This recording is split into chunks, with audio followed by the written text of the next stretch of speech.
कभी बचपन में रहा कि पुलिस अधिकारी बन के लोगों की तकलीफ़ों को दूर किया जाए, लोगों को न्याय दिलाने में सहायता की जाए? सेवा करने का मौका इन सिविल सर्विसेज में हर सर्विस में मिलता है। आदमी कर्तव्यनिष्ठा और लगनशीलता के साथ काम करे तो प्रत्येक क्षेत्र में, प्रत्येक सर्विस में देश सेवा, समाज सेवा करे। सिंगर साहब, एक बड़ा पक्ष है पुलिस का। जब शिकायतें आती हैं, मुकदमे दर्ज होते हैं, तो विवेचनाएं गुणवत्ता के साथ हों, अपराधियों को दंड मिले, लेकिन निर्दोष लोग जो हैं वो परेशान ना हो, लोग अनावश्यक पुलिस थाने, अदालतों के या फिर जेलों की प्रोसीडिंग्स में ना उलझें। इसको कितना बड़ा विषय मानते हैं आप? इन्वेस्टिगेशन पूरे क्रिमिनल जस्टिस सिस्टम का एक महत्वपूर्ण हिस्सा है, चाहे वो केस डायरी के लिखने में हो, चाहे फोरेंसिक साइंस लेबोरेटरीज का इंटरवेंशन हो, चाहे जल्दी डीएनए परीक्षण होना हो। तो इन सब में धीरे धीरे राज्य और केंद्र सरकार की पहल से उत्तरोत्तर सुधार हो रहा है और भारत देश जो है वो अग्रसर है विकास के पथ में। और नमस्कार दोस्तों, हमारे साथ आज लखनऊ जोन के एडीजी साहब मौजूद हैं। और लखनऊ जोन, आप जैसा कि समझ रहे हैं, उत्तर प्रदेश की राजधानी लखनऊ और इस लखनऊ मंडल में जो जनपद आते हैं, साथ ही साथ अयोध्या मंडल जो बहुत ही महत्वपूर्ण क्षेत्र है पूरे देश के लिए। अयोध्या मंडल के भी जो जनपद हैं, उन सभी जनपदों में पुलिस व्यवस्था, सुरक्षा व्यवस्था जो है उसके आप शीर्ष अधिकारी हैं। इन सभी जनपदों में रूटीन की पुलिसिंग, लॉ एंड ऑर्डर और सारे जो पुलिस से जुड़े, सुरक्षा से जुड़े जो विषय हैं, उन विषयों का नेतृत्व और निगरानी आपके स्तर पर की जाती है। और हम स्वागत करते हैं सर आपका द इंडियन ओपिनियन के इस खास कार्यक्रम में। मैं बिहार प्रदेश के छपरा जिले का रहने वाला हूँ। वहाँ एक गांव है चिताबदियारा, उसका नाम है, जहाँ के जयप्रकाश नारायण जी थे। मैं उसी गांव से बिलोंग करता हूँ। अच्छा, आपके पिताजी, माताजी, उनकी पृष्ठभूमि, उनका जीवन कैसा रहा? क्योंकि जिस तरह से आपकी प्रारंभिक शिक्षा हुई और उसके बाद आपने, मुझे पता चला कि इलाहाबाद में आपने शिक्षा ग्रहण की, तो ऐसा मुझे आभास हो रहा है कि शिक्षा के प्रति माता पिता आपके काफ़ी गंभीर रहे होंगे शुरू से। जी, अभी वर्तमान में दोनों अनुपस्थित हैं और दोनों लोगों का स्वर्गवास हो चुका है। हमारे पिताजी का देहांत तो सन 1982 में ही हो चुका था। राज्य सरकार में वो सेवानिवृत्त हुए थे, अधिकारी के पद से उद्यान विभाग में कार्य करते थे और उन्होंने ही मुझे पटना में शिक्षा दिलाई। उसके पश्चात मेरे बड़े ब्रदर हैं, उन्होंने मुझे इलाहाबाद शिक्षा के लिए बुलाया और वहाँ से ही मैंने इंटरमीडिएट और उसके बाद अंडर ग्रेजुएशन इलाहाबाद विश्वविद्यालय से किया।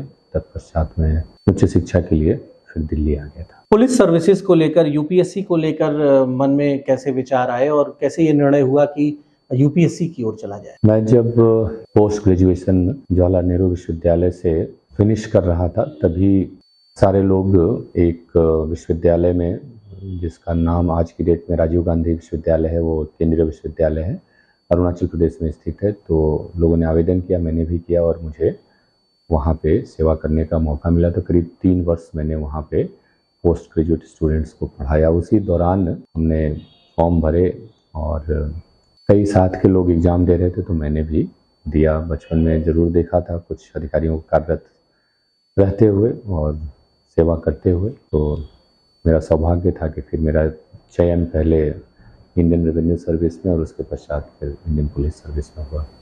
पहली बार आप भारतीय राजस्व सेवाओं के गौरवशाली अधिकारी बने और उसके बाद दूसरे प्रयास में आप भारतीय पुलिस सेवा के सदस्य बने। पुलिस सेवाओं को लेकर क्या कभी बचपन में रहा कि पुलिस अधिकारी बन के लोगों की तकलीफ़ों को दूर किया जाए, लोगों को न्याय दिलाने में सहायता की जाए? या ऑल इंडिया सर्विसेज में आईएएस को आपने कभी सोचा होगा कि आईएएस को प्रायोरिटी देंगे? हमारे परिवार में बहुत ज़्यादा प्रशासनिक सेवा का अनुभव नहीं था। हालांकि ज़रूर मैंने अधिकारियों को कार्य करते हुए देखा था और जब विकल्प भरा जा रहा था तो साथ के जो लोग थे उनसे वार्ता करने के पश्चात ये विकल्प दिए गए थे। उसमें आईएएस को ऊपर में रखा गया था, लेकिन जब मेरा आईआरएस में चयन हो गया था तो उसके पश्चात 3 ही सेवा हम दे सकते थे। तो administrative service, foreign service, police service, 3 ही के ऑप्शन थे। तो मुझे ऐसा लगता है कि सेवा करने का मौका इन सिविल सर्विसेज में हर सर्विस में मिलता है। कहीं कैनवस थोड़ा बड़ा है, कहीं कैनवस थोड़ा छोटा है, लेकिन आदमी कर्तव्यनिष्ठा और लगनशीलता के साथ काम करे तो प्रत्येक क्षेत्र में, प्रत्येक सर्विस में देश सेवा समाज सेवा कर सकें। ये एक बड़ी महत्वपूर्ण बात है कि ज़रूरी नहीं है कि आप पुलिस के बड़े अधिकारी बनकर ही देश के प्रति अपना कर्तव्य निभा सकते हैं। यदि राष्ट्र के प्रति निष्ठा है तो जहाँ हैं, जिस क्षेत्र में आप जो भी कार्य कर रहे हैं उसको मनोयोग से करें और मन में आपके रहना चाहिए कि हमारे देश और समाज के लिए हम कोई भी काम कर रहे हैं उसमें देश और समाज का हित जो है वो हमारी प्राथमिकता में रहना चाहिए। तो हर नागरिक देश का महत्वपूर्ण है, हर लोक सेवक महत्वपूर्ण है। सर, पुलिस सर्विसेज में आने के बाद उत्तर प्रदेश कैडर आपको मिला और यूपी और बिहार की संस्कृति लगभग एक जैसी मानी जाती है। हालांकि मेरा व्यक्तिगत ये मानना है, मैंने काफ़ी समय से मैं देख रहा हूँ इसको कि बिहार की जो मेधा है, बिहार के लोगों का जो कार्यों के प्रति अपने समर्पण है, जो टैलेंट है, उसे मैं प्रभावित हूँ व्यक्तिगत तौर पे भी। खैर, उत्तर प्रदेश में आने के बाद यहाँ पर पुलिस के जो चैलेंजेस आपने फेस किए और मुझे लगता है कि जब प्रोबेशन पीरियड से लेकर और उसके बाद जिला पुलिस प्रमुख के रूप में, सुपरिटेंडेंट ऑफ पुलिस के रूप में जब आपने कार्य शुरू किया तो शुरुआती चुनौतियाँ किस तरह की रही? मैंने अपनी नौकरी की शुरुआत इलाहाबाद से की। वहीं पे मैं एएसपी अंडर ट्रेनिंग था। उसके पश्चात मैं गोरखपुर और बनारस में एएसपी रहा। उसके पश्चात 9 अन्य जिलों में भी मुझे एसपी के तौर पे कार्य करने का सौभाग्य प्राप्त हुआ। तो प्रत्येक क्षेत्र में अलग अलग चुनौतियां रहीं, बट पहाड़ों में भी मुझे कार्य करने का मौका मिला। मैं उधम सिंह नगर में भी एसपी रहा, टिहरी गढ़वाल में। तो वहाँ पे क्राइम उतना ज़्यादा महत्वपूर्ण नहीं था और सामाजिक व्यवस्था ऐसी थी कि क्राइम और कानून व्यवस्था दोनों ही की चुनौतियाँ जो हमारे मैदानी क्षेत्र थे उनके सापेक्ष वहाँ पे कम थी। बनारस और इलाहाबाद, मुजफ्फरनगर, झांसी, कई सारे जालौन, अलग अलग जगह अलग अलग चुनौतियाँ रही। जालौन में रहा तो उस समय डकैतों का काफ़ी प्रकोप था। मुजफ्फरनगर में बॉडी ऑफेंसेस वगैरह, कानून व्यवस्था की स्थिति, सांप्रदायिक स्थिति, इसकी चुनौतियाँ रहीं। बनारस में मैं रहा, आईजी भी रहा, एएसपी भी रहा। तो वहाँ समस्त प्रकार की, चाहे वो छात्र आंदोलन वाले विषय रहा हो, कानून व्यवस्था की रही हो, सांप्रदायिक स्थिति रही हो या क्राइम का रहा हो, हर तरह के चैलेंज वहाँ पे रहे हैं। वहाँ पे नक्सल चैलेंजेस भी थे हमारे 3 जिलों में। हमारे ये मिर्ज़ापुर हो गए, चंदौली, और मिर्ज़ापुर, चंदौली, ये जी। चीज़। तो यहाँ पे वर्तमान में तो वो चैलेंज ऑलमोस्ट समाप्त सा हो चुका है, लेकिन तब भी हम लोग उस पर निगाह रखते हैं क्योंकि कई बार इस एरिया को रेस्ट एंड रिक्रिएशन के लिए उपयोग किया जाता रहा है। तो अलग अलग क्षेत्रों में अलग अलग चुनौतियाँ रही हैं और उत्तर प्रदेश उस दृष्टिकोण से एक पुलिसकर्मी को पर्याप्त चुनौतियाँ देता है ताकि वो एक अच्छे प्रोफेशनल पुलिसकर्मी के रूप में दक्षता हासिल कर सकें। यूपी में काफ़ी समय आपने दिया प्रारंभिक दौर में, उसके बाद गवर्नमेंट ऑफ इंडिया में भी काफ़ी समय आपने दिया और वहाँ पर जो सेंट्रल पैरामिलिट्री फोर्सेस हैं उनमें भी आपको सेवाएं देने का अवसर मिला, उनका भी नेतृत्व आपने किया। जी, मुझे भारत सरकार में भी काफ़ी समय कार्य करने का मौका मिला। पिछले करीब 16-17 सालों में मैंने 13 वर्ष की सेवा वहाँ पे भारत सरकार में दी और कई मंत्रालयों में मुझे कार्य करने का मौका मिला। गृह मंत्रालय में मैंने कार्य किया, विदेश मंत्रालय में भी किया, विभिन्न फोर्सेस के साथ मैंने कार्य किया, एनडीआरएफ के साथ, सशस्त्र सीमा बल के साथ कार्य किया। तो एक बहुआयामी, मैं कहूँगा, एक एक्सपीरियंस वहाँ पे रहा। मतलब मैं ये कह सकता हूँ, मुझे ऐसा आभास हो रहा है कि पूरा एक संपूर्ण व्यक्तित्व में जितने भी अलंकार जुड़ सकते हैं पुलिस सेवाओं में, और यूपीएससी के सदस्य के रूप में आपने विदेश मंत्रालय में भी सेवाएं दी, आपने गृह मंत्रालय में दी, फोर्स के अधिकारी के रूप में, वर्दीधारी अधिकारी के रूप में भी आपने व्यापक क्षेत्रों में काम किया। प्रदेश की पुलिसिंग, फिर जो हमारे केंद्रीय सुरक्षा बल हैं उनके साथ भी आपने काम किया। तो एक बहुत ही व्यापक अनुभव आपको इन सर्विसेज का हुआ है और इसीलिए मुझे लगता है कि उत्तर प्रदेश की सरकार ने इस महत्वपूर्ण जिम्मेदारी आपको, एक बड़ी इम्पोर्टेंट चेयर है एडीजी जोन लखनऊ की, वहाँ पर आपको सुशोभित किया है। मैं ये जानना चाहूँगा कि इस लंबे कार्यकाल के दौरान कुछ ऐसे वाक़ये जो आप हमारे दर्शकों से शेयर करना चाहें, कोई ऐसी घटना, कोई ऐसा प्रसंग आपके सामने कभी आया हो जो इस सर्विस का बड़ा इंपॉर्टेंट पार्ट बन गया हो, जो रह के याद आता हो मन में कि जहाँ पर आपकी कर्तव्य निष्ठा की वजह से या एक कोई बोल्ड डिसीजन लेने की वजह से एक सकारात्मक परिवर्तन आया हो लोगों के जीवन में या किसी व्यक्ति के जीवन में? देखिए, एक पुलिसकर्मी का जीवन बहुत ही रोमांचक होता है। प्रत्येक दिवस के जीवन में नए नए लोगों का सामना होता है, वो समस्याएं लेके आते हैं और आपको एक अपॉर्चुनिटी मिलती है उनके समस्याओं के समाधान की। तो कई वाक़ये ऐसे हुए हैं जहां लोग आए हैं, चाहे वो विक्टिम के रूप में हो या किसी अन्य तरीके से वो प्रताड़ित रहे हों और आपने इंटरवीन किया है, आप एक माध्यम बने हैं वहाँ पे लोगों को न्याय दिलाने का।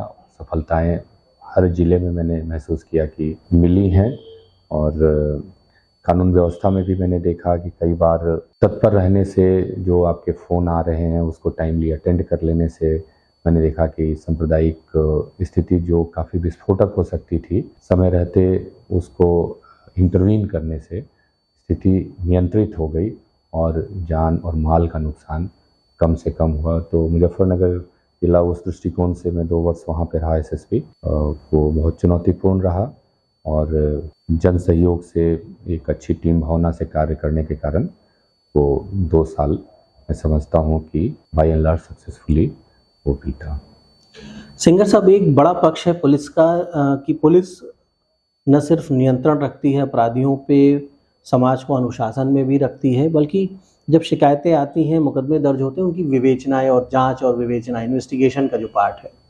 और अक्सर हमारे देश में न्यायपालिका भी इस बात को लेकर असंतोष व्यक्त करती है कि जो विवेचना वाला जो पार्ट है, इसमें अभी भी इस आधुनिक व्यवस्था में भी काफ़ी विसंगतियां हैं। कई बार न्यायालय भी कह चुके हैं कि गलत विवेचनाओं की वजह से बड़ी संख्या में लोगों को जेलों में जाना पड़ता है, ट्रायल फेस करना पड़ता है, उनके जीवन का महत्वपूर्ण हिस्सा न्यायालयों में, जेलों में या फिर अदालतों के चक्कर लगाने में खर्च होता है। और हमारे देश का जो ह्यूमन रिसोर्स है, वैल्यूएबल ह्यूमन रिसोर्स, बहुमूल्य मानव संसाधन, कहीं ना कहीं उसका एक हिस्सा, बहुत से लोग इन प्रोसीडिंग्स में उलझ जाते हैं और वो एक राष्ट्रीय क्षति होती है जब लोग अनावश्यक रूप से लीगल प्रोसीडिंग में परेशान होते हैं। तो विवेचनाएं गुणवत्ता के साथ हों, अपराधियों को दंड मिले, लेकिन निर्दोष लोग जो हैं वो परेशान ना हो, लोग अनावश्यक पुलिस थाने, अदालतों के या फिर जेलों की प्रोसीडिंग्स में ना उलझे, उनका जीवन ना खराब हो, इसको कितना बड़ा विषय मानते हैं आप? ये बहुत ही महत्वपूर्ण विषय है ये पूरे भारतवर्ष के लिए, भारत की उन्नति के लिए। भारत आज विश्व की जीडीपी के टर्म्स में 5th लार्जेस्ट इकोनॉमी बन चुका है और जल्द ही जिस गति से भारत विकास के पथ पे अग्रसर है, 3रे स्थान पे आ जाएगा। ऐसे में आवश्यक है कि हमारी आंतरिक सुरक्षा व्यवस्था, जिसको इंटरनल सिक्योरिटी कहेंगे, वो मेंटेन रहे। उसमें हमारी पुलिस का बहुत ही महत्वपूर्ण योगदान है कि किसी भी स्तर पे, चाहे जातिगत आधार पे या धार्मिक आधार पे या किसी व्यक्तिगत रंजिश की वजह से देश की ऊर्जा नष्ट न हो, वो एक पॉजिटिव डायरेक्शन में चैनलाइज है। और उस क्रम में अच्छी विवेचना, गुणवत्तापूर्ण विवेचना एक बहुत महत्वपूर्ण कदम है। बट ये समझने की कोशिश करनी चाहिए कि इन्वेस्टिगेशन पूरे क्रिमिनल जस्टिस सिस्टम का एक हिस्सा है, महत्वपूर्ण हिस्सा है, लेकिन वो सब कुछ नहीं है। और क्रिमिनल जस्टिस सिस्टम में पिछले वर्षों में काफ़ी सुधार हुआ है, उसमें काफ़ी तेजी आई है। तथापि हमारे भारतवर्ष की जो जनसंख्या है और जिस प्रकार से हम डिफरेंट केसेस को इम्पोर्टेंस देते हैं, उसके सापेक्ष हम देखते हैं कि पर्याप्त संख्या में हमारे विवेचकों की उपलब्धता नहीं रहती है और तमाम संसाधन हमें और उपलब्ध कराने हैं, जिसमें टेक्नोलॉजी का इंटरवेंशन हो, चाहे वो केस डायरी के लिखने में हो, चाहे फोरेंसिक साइंस लेबोरेटरीज का इंटरवेंशन हो, चाहे जल्दी डीएनए परीक्षण होना हो। तो इन सब में धीरे धीरे राज्य और केंद्र सरकार की पहल से उत्तरोत्तर सुधार हो रहा है और भारत देश जो है वो अग्रसर है विकास के पथ में। और मैं समझता हूँ कि जिस समय में आया था सर्विस में और आज उसमें काफ़ी सुधार हुआ है हमारे विवेचना के स्तर में। निश्चित तौर पर विवेचनाओं में और अच्छी विवेचनाएं हों और जो निर्दोष हैं, जो सीधे साधे लोग हैं जिन्हें आरोपित कर दिया जाता है, कई बार अगर वो निर्दोष हैं तो उनका कोई बैलाफाइड इंटेंशन नहीं है तो उनका उत्पीड़न ना हो। और वहीं ये भी महत्वपूर्ण है कि जो लोग जानबूझकर अपराध कर रहे हैं, अपराध को जिन्होंने पेशा बना लिया है, उनके साथ कानून सख्ती से पेश आए। एडीजी साहब, अयोध्या को सुरक्षा देने का दायित्व भी है आपके कंधों पर और मैं समझता हूँ कि अयोध्या की ओर काफ़ी ध्यान रहता होगा आपका, क्योंकि जिस तरह से अयोध्या विश्व पटल पर अयोध्या को रेखांकित किया गया है और अयोध्या का प्राचीन समय से ही अयोध्या बहुत महत्वपूर्ण रही है संपूर्ण भारत में। और इस समय अयोध्या में जब से रामलला का भव्य मंदिर हो गया है, प्रतिदिन लाखों श्रद्धालु वहाँ पर पहुँच रहे हैं, विदेशों से भी लोग आ रहे हैं और अयोध्या भारत के सांस्कृतिक गौरव का एक प्रतीक के रूप में पुनर्स्थापित हुई है अयोध्या। तो मैं समझता हूँ सुरक्षा एक बहुत बड़ा विषय हो गया है अयोध्या के लिए, क्योंकि ये भी कहा जा रहा है कि जो एंटी सोशल एलिमेंट्स हैं, जो आतंकी तत्व हैं, वो भी अयोध्या की ओर अपनी कुदृष्टि रखते हैं।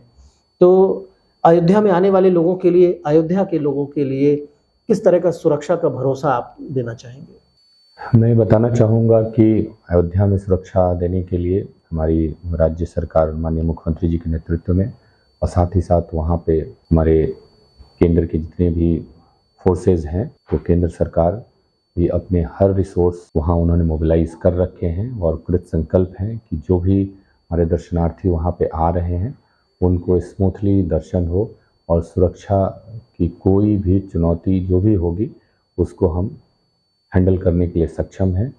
और पूर्व में भी इस प्रकार की चुनौतियाँ आती रही हैं और हम लोगों ने उसका सफलतापूर्वक सामना किया है।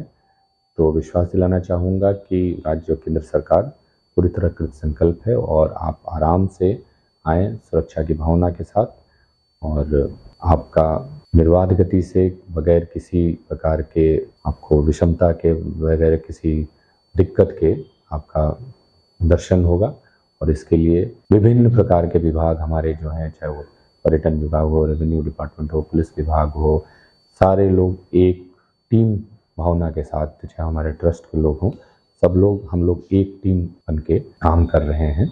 उद्देश्य सबका यही है कि जो भी हमारे लोग वहाँ पे आ रहे हैं अल्प समय के लिए, जीवन भर की उनकी ये कामना रही है कि इस महत्वपूर्ण एक हिस्टोरिकल इवेंट का वो पार्ट बने और दर्शन करें, तो उनको सुगमता से वो दर्शन हो। निश्चित तौर पर एडीजी साहब ने अयोध्या को लेकर जो बात कही है और अयोध्या को लेकर सुरक्षा के स्तर पर भी सरकार ने इसको शीर्ष प्राथमिकता पर रखा हुआ है। सेंट्रल की फोर्सेज हैं, यूपी पुलिस है और एक तालमेल सारे विभागों के बीच, सारी सुरक्षा एजेंसियों के बीच इस प्रकार का बनाया गया है कि कोई भी वहाँ पर आपत्तिजनक घटना ना होने पाए और साथ ही साथ श्रद्धालुओं को असुविधा भी ना होने पाए। सिंगर साहब, ये जो पूरा जोन है लखीमपुर से लेकर और अयोध्या, अम्बेडकर नगर, सुल्तानपुर, रायबरेली, बाराबंकी, बहुत बड़ा क्षेत्र है ये पूरा और मुझे लगता है कि एक बड़ी पॉपुलेशन है, कहीं ना कहीं आपकी छत्र छाया में है, ये मैं कह सकता हूँ सुरक्षा की दृष्टि से।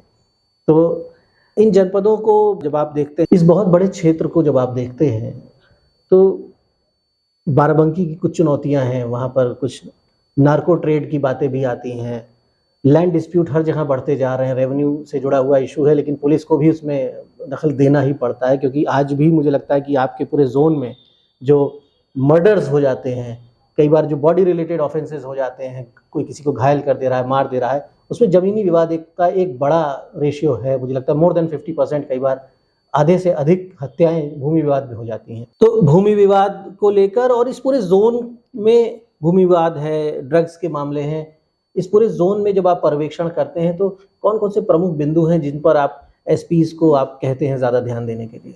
ये हमारे जोन में 10 जिले हैं और संवेदनशीलता हर जिले में अलग अलग प्रकार की है और समय समय पर यह संवेदनशीलता बदलती रहती है। अभी जैसे चुनाव आ रहा है तो चुनाव के दृष्टिगत एक संवेदनशीलता बनी हुई है, उसमें भी हर जिले में अलग अलग स्तर की संवेदनशीलता, ये विभिन्न कारणों से डिपेंडिंग ऑन कि किस प्रकार के कैंडिडेट हैं। जी।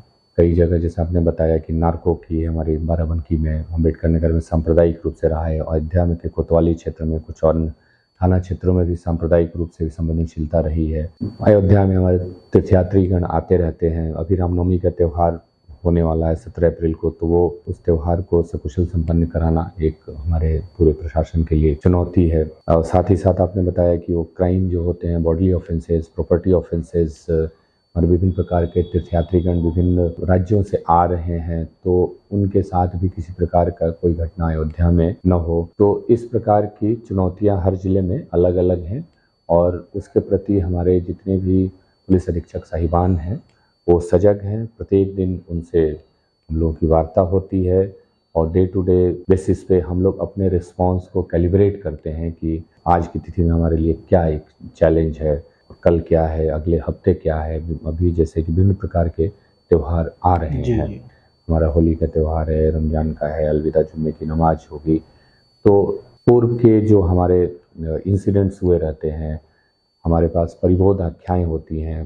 पुराने घटनाओं का विवरण होता है, त्यौहार रजिस्टर होता है, तो उन सब की समय समय पर चर्चा की जाती है, समीक्षा की जाती है और उसके आधार पे तैयारियां हम करते रहते हैं ताकि किसी भी दृष्टिकोण, चाहे कानून व्यवस्था हो, चाहे बॉडी ऑफेंस हो, कोई भी अपराध हो, चाहे वीवीआईपी विजिट हो, किसी में भी कोई त्रुटि न हो और निर्बाध त्रुटि रहित तरीके से हमारा कार्य संपन्न हो। लोकसभा चुनाव एक बड़ी चुनौती है और करोड़ों लोगों को अपने मताधिकार का प्रयोग करना है, भयमुक्त होकर वोट डाल सकें और देश के लिए अच्छी सरकार का चुनाव कर सकें। इसमें भी पुलिस की बड़ी महत्वपूर्ण भूमिका रहने वाली है। चुनाव को लेकर आप क्या कहना चाहेंगे मतदाताओं से, जनता से? चुनाव के लेकर मैं ये कहना चाहूँगा कि चुनाव जैसे पिछले वर्षों में होता आया है, इस बार भी और भी बेहतर तरीके से फ्री एंड फेयर तरीके से कंडक्ट होगा, निष्पक्षतापूर्वक होगा, शांतिपूर्वक होगा। इसके लिए समस्त तैयारियां कर ली गई हैं। कुछ तैयारियां अभी हमारी प्रचलित हैं वर्तमान में। माननीय निर्वाचन आयोग के निर्देश विभिन्न बिंदुओं पे निर्गत किए गए हैं। उन्होंने बैठक भी की है, प्रत्येक एसपीडीएम से वार्ता की है। उनके जो निर्देश निर्गत किए गए हैं उसका हम लोग अक्षरशः अनुपालन सुनिश्चित करा रहे हैं। हर जगह मैंने भ्रमण किया है, लोगों के हमारी वार्ता की है, वहाँ के अधिकारियों से भी बातचीत की है, तैयारियों की समीक्षा की है। तो मैं विश्वास दिलाना चाहूँगा कि इस बार भी हमारा जो चुनाव होगा वो फ्री होगा, फेयर होगा, वो पीसफुल होगा। एक और प्रश्न मैं करना चाहूँगा यहाँ पे, एक बड़ा महत्वपूर्ण पक्ष है जन शिकायतों के निस्तारण का। आप एडीजी जोन के रूप में कार्य कर रहे हैं, आपके नीचे आईजी साहब कार्य कर रहे हैं, डीआईजीज की व्यवस्था, मुझे लगता है कि इस समय डीआईजी रेंज का जो पद है उसी पर आईजी रेंज कार्य कर रहे हैं और उसके बाद जनपदों में एसपी काम कर रहे हैं, उनके नीचे additional SP, SPT, city SP, RA, deputy SP. लोग जब असंतुष्ट होते हैं किसी एक व्यवस्था से, थाने से असंतुष्ट होकर उसके ऊपर आते हैं, फिर कप्तान साहब के पास आते हैं, जिलों से असंतुष्ट होकर लोग आप लोगों के पास आते हैं जब उन्हें लगता है कि उनकी समस्याओं का निराकरण नहीं हो रहा है। और लखनऊ जब कोई आता है अम्बेडकर नगर से, सुल्तानपुर से, रायबरेली, लखीमपुर से, तो बड़ी उम्मीदों के साथ आता है कि मैं अब लखनऊ चल रहा हूँ, बड़े साहब के पास चल रहा हूँ, एडीजी साहब के पास जा रहा हूँ, नीचे मेरी नहीं सुनी गई और यहाँ पर मेरी सुनी जाएगी और मुझे इंसाफ मिलेगा, न्याय मिलेगा। तो बड़ी संवेदनशीलता की आवश्यकता होती है कि आप आने वाले व्यक्ति को, चाहे आपके पास आए या आईजी साहब के पास जाए, प्रेम से सुने, समझें, उसका जो भी आप मनोवैज्ञानिक विश्लेषण भी करते होंगे कई बार, और प्रयास मुझे लगता है ये रहता भी होगा कि लोग संतुष्ट होकर जाएं। तो आप व्यक्तिगत तौर पर इस विषय को कितना गंभीरता से लेते हैं? जी, हम सारे लोग, चाहे वो थाना स्तर से लेके ऊपर के स्तर के हों, प्रत्येक व्यक्ति इसलिए बैठा हुआ है कि एक भयमुक्त, अपराध मुक्त व्यवस्था हम दें। यदि इसमें कोई बाधा आती है, किसी को शिकायत होती है, तो उसका त्वरित निस्तारण हो जाए और न्याय उस व्यक्ति को मिले। तो कोशिश हम लोगों की यही रहती है कि उसको समाधान उसके घर पे ही मिल जाए, उसको कहीं भटकना न पड़े। तो विभिन्न प्रकार की व्यवस्थाएं सरकार ने इसके लिए कर रखी हैं। थाना हमारा सबसे नीचे की इकाई है, उसके नीचे भी बीट के कांस्टेबल हैं, थाना दिवस, तहसील दिवस हैं, राजस्व कर्मीगण, पुलिस कर्मीगण। विभिन्न प्रकार की समस्याएं जो उनके संज्ञान में आती हैं, चाहे बीट के माध्यम से या कोई कंप्लेनेंट आता है, तो मौके पे जाके उसका जॉइंटली निस्तारण करने की व्यवस्था की गई है। इसी प्रकार से उनकी समस्याओं के संप्रेषण के लिए विभिन्न प्रकार के जो हमारे डिजिटल माध्यम है उसका भी उपयोग किया जाता है और उसकी मॉनिटरिंग होती है। इसमें एक तथ्य ये देखा जाता है कि नीचे से एस्केलेशन, मतलब जो नीचे के स्तर पे समस्या का समाधान हो जाना था उसमें से कितना प्रतिशत ऊपर आया, तो इसकी मॉनिटरिंग करके देखा जाता है कि कहाँ से ज़्यादा आ रहा है। इसका मतलब वहाँ पे शिथिलता बढ़ती जा रही है, तो फिर उसके ऊपर और कड़ी समीक्षा की जाती है। इसके बावजूद भी यहाँ पे कतिपय संख्या में लोग आते हैं, तो हम लोगों की कोशिश यही रहती है कि उनको संवेदनशीलतापूर्वक उनकी शिकायत का श्रवण कर लें और उसके पश्चात उस पर त्वरित न्यायोचित विधि सम्मत कार्रवाई करें ताकि उस व्यक्ति को न्याय मिले। तो हम धन्यवाद देंगे एडीजी साहब को, और धन्यवाद इसलिए ही नहीं देंगे कि आपने एक व्यापक दृष्टिकोण के साथ सभी विषयों पर बात की और मार्गदर्शन भी किया। हमारा जनता को भी बहुत सी चीज़ें पता चली आपके ज़रिए से, और एक भरोसा, एक आश्वासन भी आपसे बातचीत करके मिल रहा है कि लोगों के साथ पूरी संवेदनशीलता के साथ पुलिस पेश आएगी, पेश आ रही है। ये भी आपका कहना है। चुनाव का विषय हो या फिर अयोध्या की सुरक्षा हो या फिर सभी जनपदों की सामान्य जो पुलिस प्रणाली हो, सामान्य जो पुलिस की कार्यशैली हो, उस पर भी आपकी सीधी नज़र है। हम उम्मीद करते हैं कि आपके नेतृत्व में लखनऊ जोन की पुलिस बेहतर कार्य करेगी और लखनऊ जोन में निवास करने वाले जो हमारे नागरिक हैं, जो हमारे ग्रामीण हैं, उनकी जो भी समस्याएं हों, वहाँ पर वो पुलिस को अपना एक भरोसेमंद सहयोगी के रूप में पाएंगे। और आगे फिर अन्य विषयों पर हम आपसे मुलाकात करेंगे, बात करेंगे। बहुत बहुत धन्यवाद आपका।